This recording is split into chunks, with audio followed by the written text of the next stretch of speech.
value really is running hairs in the industry. Insurers have not only got to worry about their core policy that they're offering customers, but also the things around it, including retail premium finance and add-ons. What do you think the impact is to these two parts, John?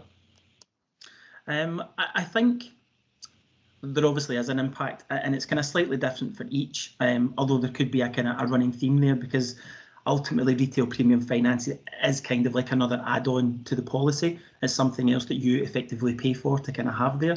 I think in terms of retail premium finance, there's a potentially an impact there around kind of, is it a profitable business? How does that look? Is an insurance company going to be under scrutiny for that?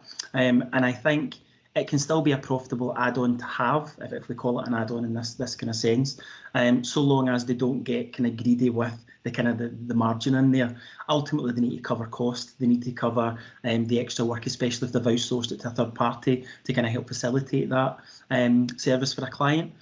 So I think as long as they keep an eye on what they're charging for that service and it's not going into the astronomical heights, then I think they should be fine. And I think the ability to make a profit from there still stands and can still be kind of worked through. I think when it comes to additional products and in the more common sense, so the likes of your legal cover, your breakdown cover, excess protection, these types of products, I think there absolutely is a space for those as well. And fair value, they have to be treated the exact same way as your core policy is treated. So you have to be able to demonstrate that not only your core product is fair, but also your additional product is fair. You have to be able to show that it's priced fairly, that what a customer gets for that money is a reasonable amount of service. They have to be able to access the claims on it. It has to be a claimable product.